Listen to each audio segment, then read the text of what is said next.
series. My mom is going to love this. Dar, come back to the TV. You're going to love this because there's a new limited series on your favorite network, Investigation Discovery, produced by a local company that will literally have you on the edge of your seat. Look at this. All right, this is where we're at, Mr. Collette. My sergeant served a search warrant on your property. Okay. We have Kayla. Excuse me? We have Kayla. She was locked in a container. You're under arrest.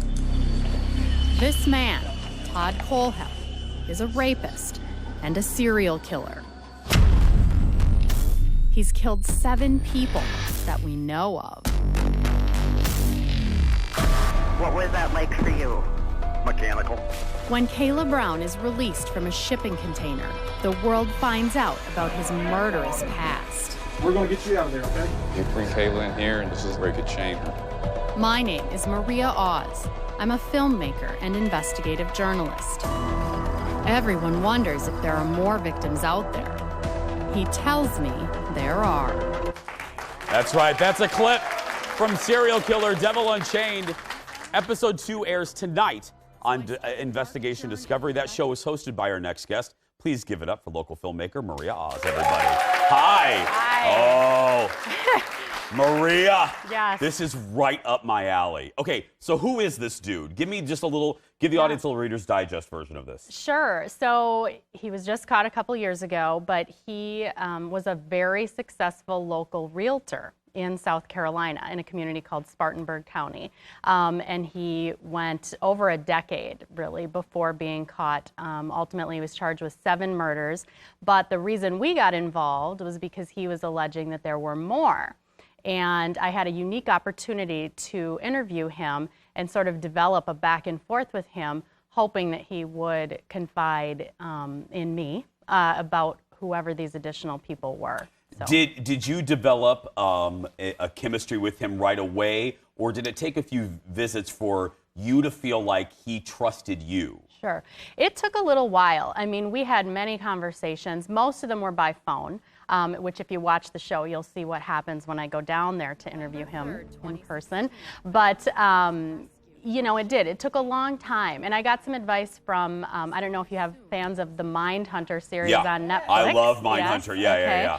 So the real life Mindhunter, John Douglas, he also worked on this show with me, kind of gave me some tips for interviewing serial killers, which he's made, obviously, you know, a lifetime career out of. So it was great to have that advice. And we did get some information that you will see investigated.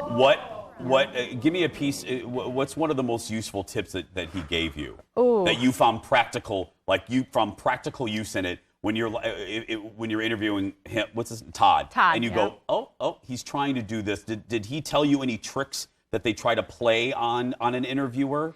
Yeah, I mean, I think the main thing he said was to really treat him like a person, you know, a regular person, not a monster, as much as you might think he is, right, in your head.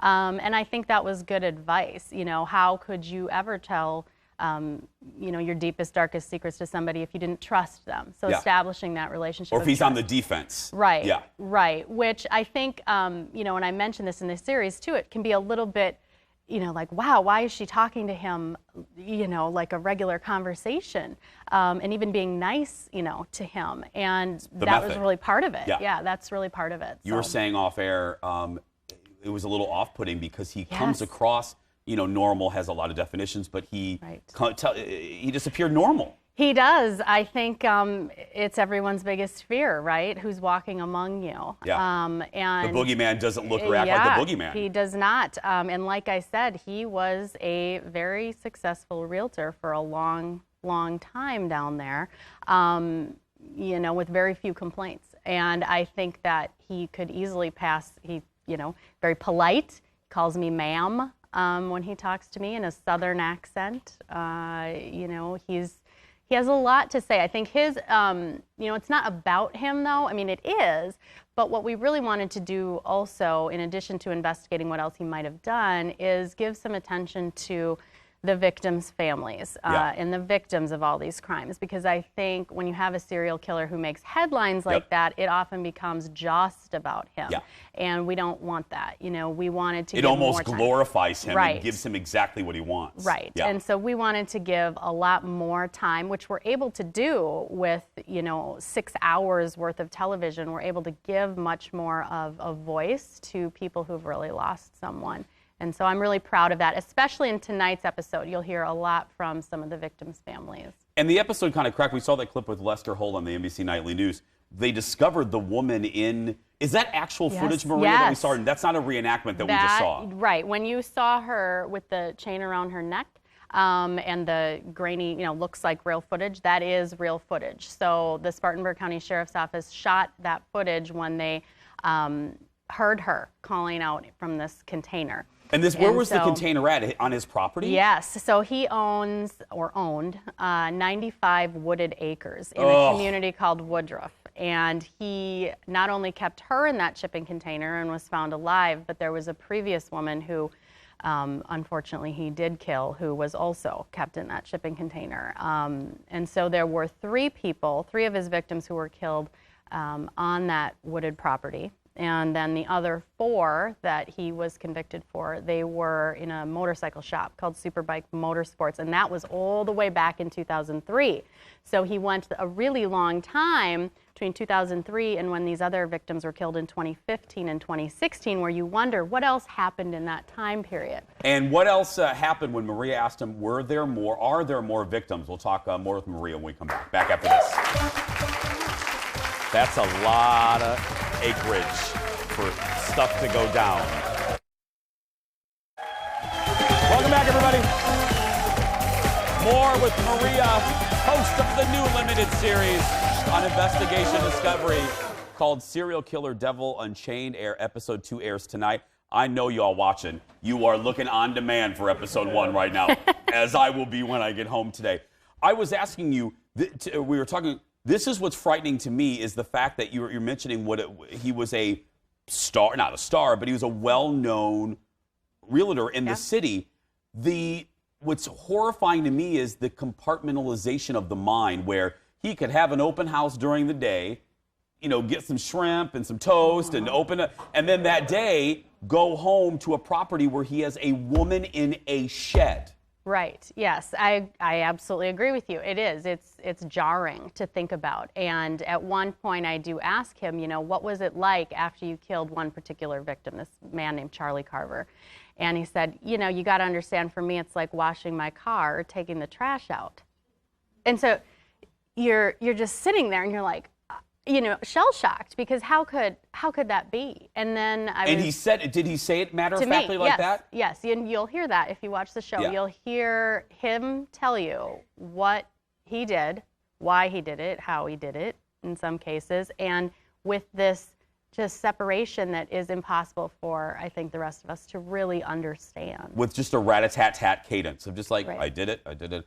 What happened when you asked him, and we're going to see it, obviously. She ain't going to give everything away, but what was it like asking him if there were more victims?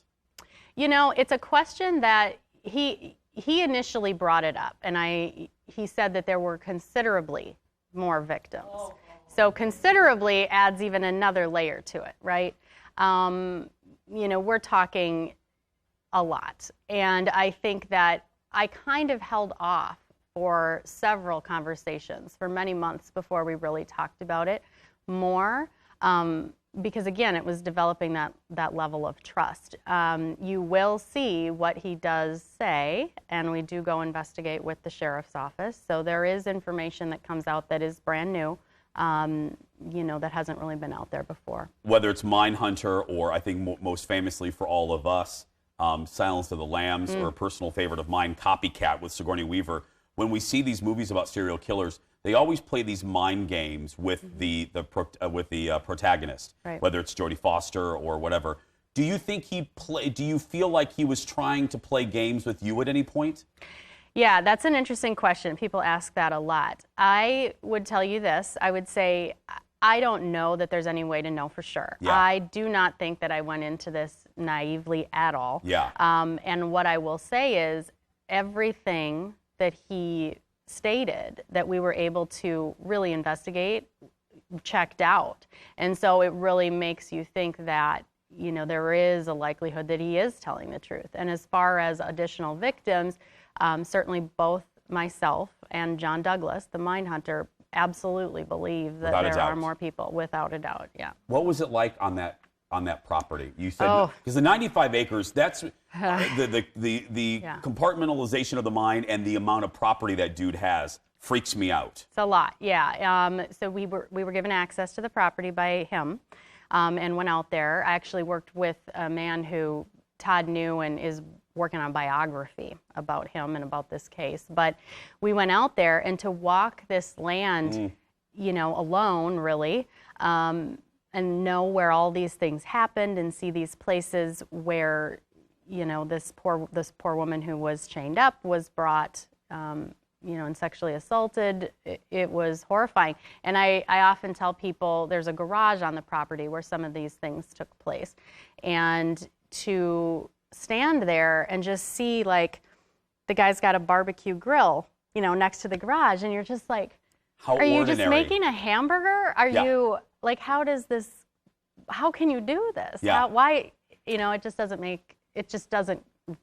just impossible to think about. And we have to wrap it. My favorite, not favorite, fun fact, but the dude was leaving reviews of knives. Did you guys see this? Knives and stuff on Amazon. And no one picked up that he wasn't joking. Right, it's he like, wasn't joking. He Locks, wrote, shovels. this is great for killing people. Didn't he write that in one of them? He wrote things like that. I mean, with knives for stabbing people, locks for keeping people captive. Horrible. Yeah. I can't wait to watch this. Give it up for Maria Oz, everybody. Serial killer. Devil Unchained airs tonight on Investigation Discovery. Go find it. Check your local listings. I know y'all are going to watch it tonight.